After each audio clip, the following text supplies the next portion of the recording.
Well, hello, my lovelies, and welcome back to a Kooky corner of YouTube. We are in January. I can't believe it. It's January and we are in 2023. And I've had my December Scrawlr Box delivered due to all the postal issues that we've had. These have been delayed slightly. And I appreciate the fact that it's taken a while. It's taken a while due to certain things, but I have my cup of tea. Got a cup of tea. We've got a Scrawlr Box. So let me move this shadowy casting thing out of the way and let's unbox our Scrawlr Box. I have managed to scribble off the label on the back, so we can turn it over to do the satisfying pull and wobble. Pull and wobble. Well, there we go. Let's have a look what we've got in this beauty for December's issue. It is like a little present to yourself. You don't know what you bought. Although I do have those moments as well. Have you ever bought something? I can't remember what I actually bought. Oh, this one I don't know because it is absolutely unknown to me. Okay, so I don't know whether to leave the box there or not because it kind of casts weird shadows. Let's take these out. They seem to be falling out of their wrapping already, so let's just take the contents out and get rid of the box. Okay, right up top we've got Scrawlr. I'm not going to look at that yet because it will give me some spoilers. We have the artwork by Mr. Phil. Mr. Phil is the chosen artist. I'm thinking it's going to be some kind of markers maybe. And we've got some smooth white card that is also giving me marker vibes. So let's see if I'm right. Okay. So we've got the little sticky. I don't know why I'm being careful. It's already ripped. Why am I doing the careful opening? I think I'm correct. Hoping I'm correct. Ooh, I like this. This is definitely me. Most chaos unconfined. I suppose chaos confined because it is kept controlled. So yeah. But yeah, chaos. Love that. I'm up for some chaos. I'm not going to look at the cheat sheet because I just want to look at the things that we do have. I'm going to take them out of this rattly tissue paper. I can already see some sweetos that I enjoy, so that's good. Get rid of the tissue. Okay, so we have, as usual, we have our sticker which matches up with our, I like to do this, I like to see if I can find exactly where the bit is that it's come from. Aha, aha, ha, ha. There, it's that bit there. It's enlarged obviously, but there it is. I see it. I see you, sticker. Okay, so it looks like we've got 4 acrylic markers, a trusty stapler pencil. Do you remember these from school? It is an actual Norris school pencil. So it's going to be HB. Beautiful. I love these. They're a standard, aren't they? Everyone had one of these at some point in time. And we have is this uni pen? Yes, a uni pen. Chisel, interesting. So this is a chisel 2.0. Oh, it's an actual chisel. Yeah, I see that.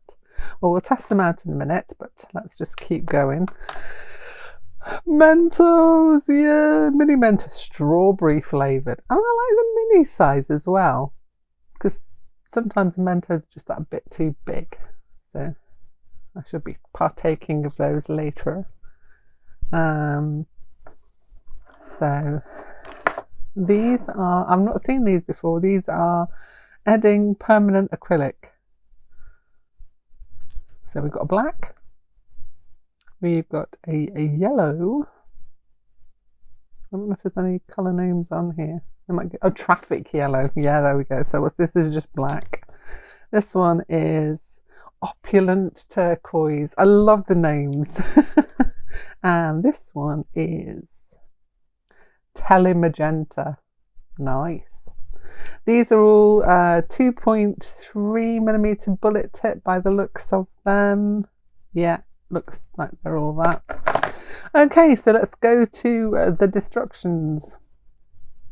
Edding 5-100 acrylic markers. Tells you the colours there. These Edding acrylic markers are the medium size nib and come with semi-opaque, quick drying, water-based ink. Oh, so they're ink, right? Okay, acrylic ink, I would imagine. They are light, fast, weather resistant, wear resist, and heat resistant to low order, and have the ability to draw on a variety of surfaces, including the usual suspects of canvas, wood, and carton paper. Because they have water-based ink, you can mix the colours and they will also easily blend. Excellent. Easy to activate. I presume it's a pump system, I would imagine. They have a valve system which allows even ink flow to great coverage. These pens offer uncomplicated, spontaneous creativity, best stored horizontally, as are most of the pens, marker pens and such. The Unipin Black Chisel Fine Liner. I haven't got a chisel. I've got a lot of Unipins. I haven't got a chisel one. So the Chisel Fine Liner 2.0. Go-to for creative projects including calligraphy, sketching and technical drawing. Excellent. Norris. That's our lovely little Norris. I remember this so many times. Obviously, being in a school and occasionally teaching art, these cropped up a lot. And the Scrawlr Box A5 pad is a 250 GSM white card. It's extra smooth and you get 10 sheets. There's plenty to practice with. Okay, so I'm going to get these pens ready and we'll test them out and see what they look like. I don't know whether to try them on the paper because it seems like a waste of a piece of paper. So I'll find something else to test them on that is also smooth. Well, that's a good plan, isn't it? Yes, it is. So I'll be back in a tick when all these are primed and charged up. Because you don't want to sit here watching me pumping some pens for, that sounds very dodgy, for about 5 minutes. So I'll do that and I'll be back.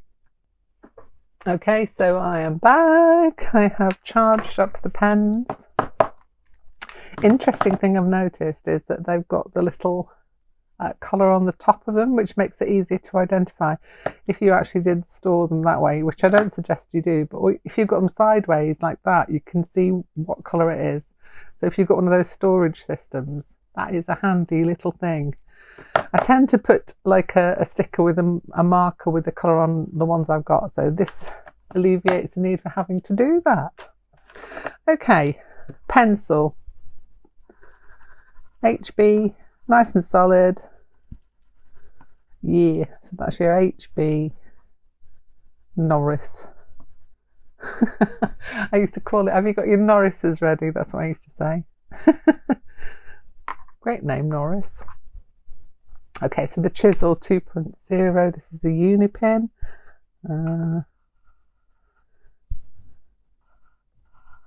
Okay, so you can get angled, you can go really fine with that, and you can go quite thick and chunky with it. So you can vary your line, which is interesting. You could also use it for lettering, I would imagine, as well. So that's the Uni Chisel 2.0. And now we're on to the Edding pens. Suggestion to these as well, shake them really well and then you pump them until the ink comes through to the nib.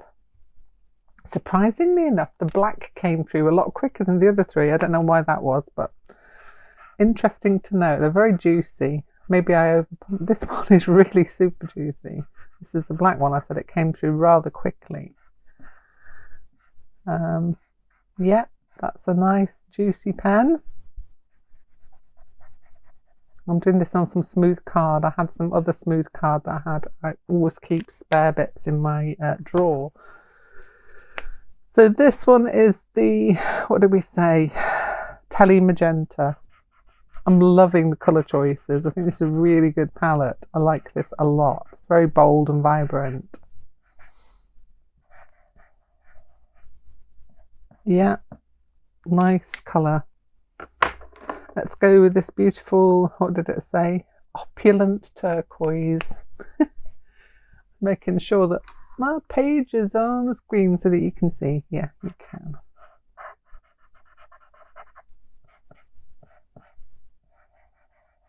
Oh yes, that's a nice colour. As I say, all these colours go really well together.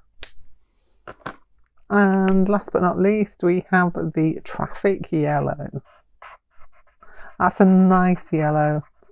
I think I mentioned this before. I'm not a huge fan of lemony yellows, but I like warm yellows. And this, I would say, is on the warm yellow spectrum level. Cool. So that's all our supplies tested out. Let's see what it says. Yeah, I don't think there's any more that I can add from the card. Chaos Confined, still liking that prompt. The artwork I'm finding interesting. It's very graphic, love it. So let's have a look at Mr. Phil. Mr. Phil creates lively and fun-filled images for a variety of purposes, including branding, murals, clothing, pattern design, album covers, live events, painters, sculptures, vinyl installations, to name a few. All my work starts as a drawing, and then depending on the commission, it's either painted or photographed, vectorized and coloured digitally. I've worked for a variety of clients, including Fender, Unity, Kipling, National Gallery, Scouts, Fisherman Water and Lost Pier Brewing. So there's the Instagram and Twitter on the back of there as well. So let's have a look at our zine, see if we can find some tips. So the first page is always an introduction to all the art supplies that you get and a mention of the artist. Ooh, those looked interesting, Mentos. What flavour are those? Are they lemon? I don't know. But I got strawberry. It's all good. Activate to art. Yeah, activate your pens to get started. Shake, pump and draw. And that's exactly what I did. It says the medium nib is great for covering large areas. It is also true. Mix up your line weight for fun mark making. So you can vary your mark making line weight. Let's have a little try of that with one of them. Let's do it with the juicy boy. Guess he's got some extra ink he needs to use up. So let's try a variation of line weight. I wonder if I can do.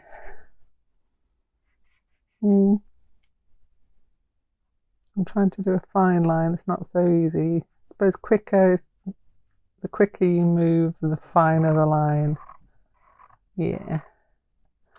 Trying to get it really chunky there. I wonder if I press down that way. Oh yeah. So if you keep it upright, you get a thicker line. And then gently bendly and quicker to get the finer lines. Okay. Back to the zine. So we've got an interview with the artist. I am quite interested in his work. This is quite nice. It reminds me of a couple of other artists that I know. Names will not come to brain at the moment. John Bergerman, is it? Similarly to that, not as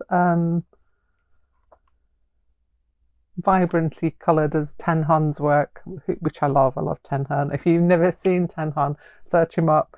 Brilliant graffiti artist. You will love it. Okay, so tips. We've got activate. We know how to do that. Create a wash. Interesting. So great for backgrounds. Fill in larger areas of colour.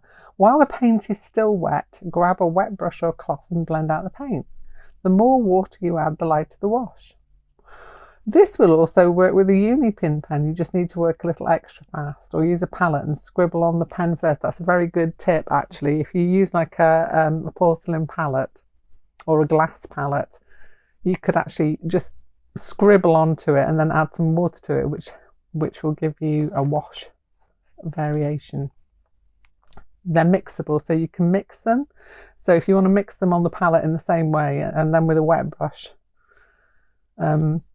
put them together, and also you can add in some black to add some grey tones if you wanted to. Texture, so tissue. The tissue supplied inside your Scrawlr box works well for this. So scrunch up the tissue and dab into the paint while it's still wet. Interesting. The box. Rip off a piece of box and use it as a sweeping tool to spread about your paint while still wet. A sponge, so you can lightly dab a sponge into it to get some texture.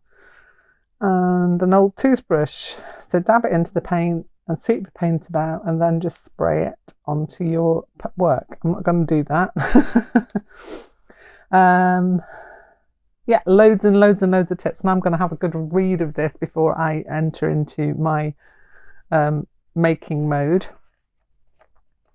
Scrawlr Gallery, this is from past boxes, so this is from the October box, and it was things with wings as far as I could remember. Yeah, just look and see if I know any names. No, not on this occasion. And then the rise of digital art. So there's also a little QR code that you can watch Mr. Phil creating a piece of artwork. So it's nice to sort of add to your knowledge of how he works. And then it's talking here about digital art, and something that I've been reading an awful lot about and looking at an awful lot is the AI created pieces. I'm out on the fence about this one. I'm kind of over the fence. I think if they are taking artists' work and repurposing it and creating something to make their own, kind of doesn't wash well with me, because nobody's given consent. It's very controversial. I don't know what your thoughts on AI created art. Leave me some comments down below, because I'd be interested in knowing what you think about AI art. And if you don't know anything about it, do a little search. Generally what I'm finding is you get some very interesting images. I'm a member of a folk horror group on Facebook, and there's been a lot of posting of pictures of like the Wicker Man kind of imagery. It's been AI generated, obviously, and yeah, very interesting. But you can tell all the faces are the same, and the fingers as well. If you look at the fingers on the hands, there's either about 8 fingers or something. The AI can't deal with hands at the minute. It doesn't know what they do. So it kind of mashes them together. And you'll also get other little tips as well. There was a picture I saw on Facebook, and I think it was some grannies creating great big sculptures, and there was about 8 of them around one piece creating the sculpture. But you could see in some cases the hands were like, as I say, 8 fingers, and also the hooks were inside the hand rather than being held. Yeah, so there's lots of like ways you can find out, and it has a real uncanny valley feel to it. It's got, you know, something doesn't sit well in the artwork when you're looking at it, and it creates some kind of uncanny feeling in you. Anyway, that's by the by. Let me know what you think of AI generated art in the comments down below, if you think it's valid. I mean, some of you may have used the apps where you can do portraits, where it shows you in different styles. And I've seen quite a few people doing that as well. And then there's been huge arguments about AI works stealing from other artists. So let me know what you think. And yeah, I'm going to go and have a read of this, drink my tea. And in another video, I'm going to be creating a piece of art using all the things from the box. And we'll see how we get on. Have a great day. I will see you very shortly, and we'll be creating something else on this channel, but you'll probably see me doing this. Will maybe be the next one. So have a great day. Bye for now.